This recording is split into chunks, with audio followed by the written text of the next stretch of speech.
Oke, kali ini saya pengen ngomongin sebuah saham yang disukai banyak orang dan produknya sering kita pakai, yaitu saham Sido Muncul dengan kode emiten Sido.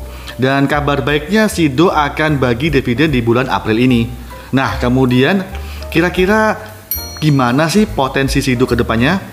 Dan apakah masih cocok saham ini dibuat investasi jangka panjang? Yuk kita bahas. Oke, sekarang kita mulai dari kabar Sido yang akan bagi dividen di bulan April tahun 2022 ini. Jadi setelah RUPS di bulan Maret kemarin, Sido akan berencana memberikan dividen sebesar Rp23 per lembar sahamnya. Kemudian untuk kumditnya akan dilakukan di tanggal 6 April 2023, ex-date-nya di tanggal 7 April 2023, dan pembagian dividen akan dilakukan di tanggal 28 April. Sekarang kita lihat laporan EPS-nya ya, atau earning per share. Di sini terlihat bahwa EPS, earning per share di tahun 2022 itu turun dibandingkan dengan tahun 2021. Tetapi kalau kita lihat EPS tahun 2022 itu sebenarnya masih lebih besar dibandingkan dengan EPS tahun 2020 dan tahun 2019. Kemudian Sido ini adalah perusahaan yang rutin bagi saham karena selalu membagikan dividen 2 kali dalam setahun dan pernah membagikan dividen interim sebesar Rp13 per lembar sahamnya di bulan November tahun 2022 kemarin.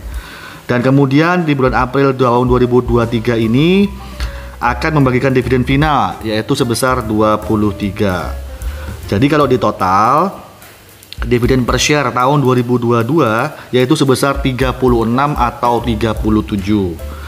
Dan kalau dihitung dividen payout ratio-nya untuk tahun 2022 yaitu hampir mencapai 100%. Dan memang terlihat bahwa di tabel ini Sido itu selalu membagikan dividen payout ratio-nya setiap tahun ya di atas 90%. Bahkan di tahun 2019, dividen payout ratio mencapai 131%. Jadi artinya, dividen dari Sido ini diberikan seluruhnya kepada para investornya. Dan menurut saya, jarang sekali perusahaan yang memberikan dividen seluruhnya kepada para investornya. Bahkan ada perusahaan yang profit, tetapi tidak bagi dividen. Nah, jadi untuk soal dividen, Sido termasuk perusahaan yang loyal kepada para investornya. Oke, kemudian kalau kita lihat dari laporan keuangan income statement atau laporan keuangan rugi laba, di sini kita bisa lihat bahwa net income, revenue, dan juga net profit margin di tahun 2022 semuanya mengalami penurunan jika dibandingkan tahun sebelumnya, yaitu tahun 2021.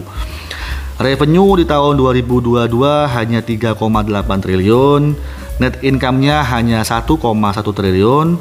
Nah, dengan penurunan revenue dan net income ini juga mempengaruhi net profit margin, yang mana net profit margin itu juga mengalami penurunan dari 32% di tahun 2021 turun menjadi 28% di tahun 2022.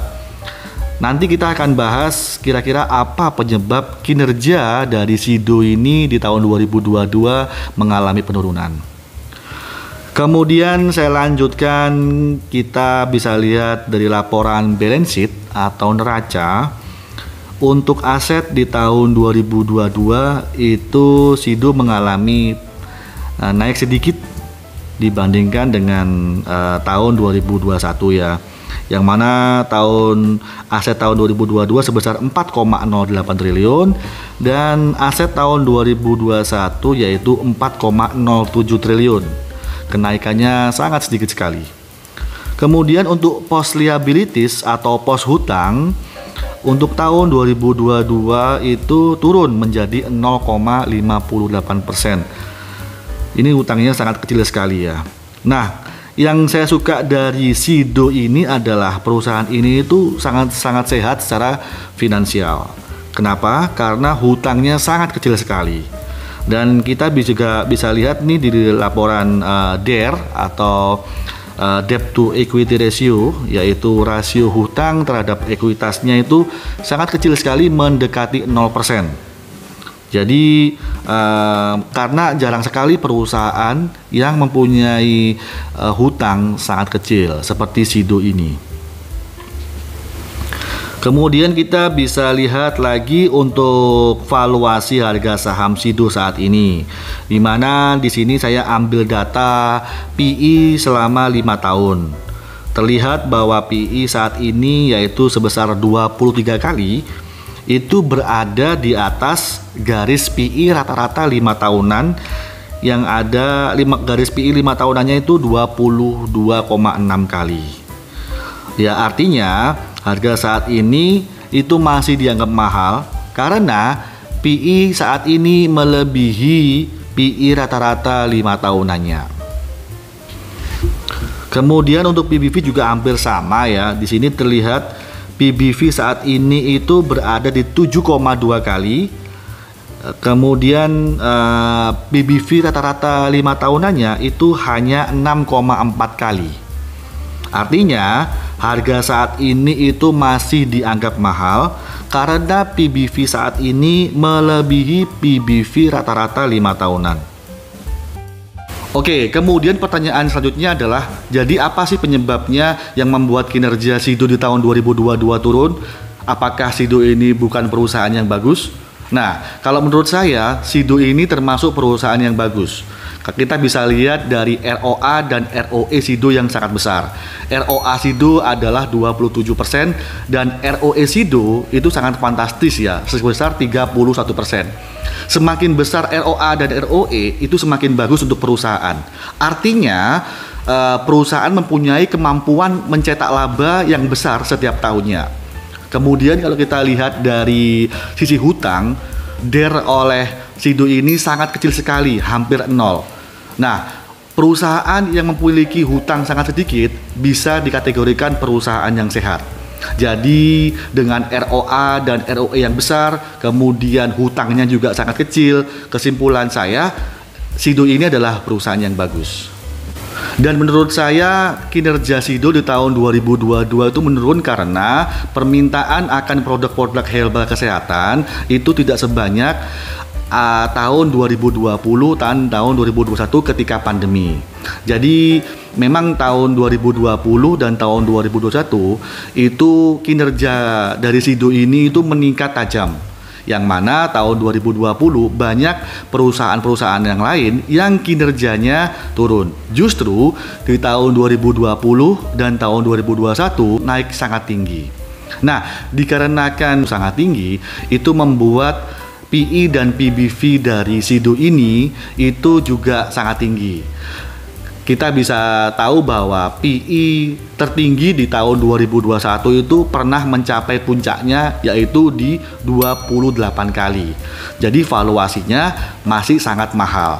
Bahkan untuk PE tahun 2022 memang sudah turun sebesar 23 kali. Tapi masih dibilang mahal. Kenapa? Karena PE saat ini masih di atas PE rata-rata 5 tahunannya. Nah, saran saya buat Anda yang ingin membeli saham Sido saat ini, sebaiknya tunggu koreksi dulu atau tunggu harganya turun dulu. Kenapa? Karena harga ini saat ini itu masih dibilang valuasinya masih mahal. Oke, demikian video kali ini. Saya sampaikan kembali bahwa ini adalah hasil analisa versi saya dan tidak ada ajakan untuk jual atau beli saham apapun. Jadikanlah ini sebagai bahan edukasi dan referensi serta informasi yang berguna buat Anda. Anda tetap harus melakukan yang namanya do your own research sebelum mengambil keputusan untuk investasi saham Anda. So, kalau Anda suka dengan video ini, silahkan klik tombol like dan komennya. Kita akan ketemu di video berikutnya dan sampai jumpa.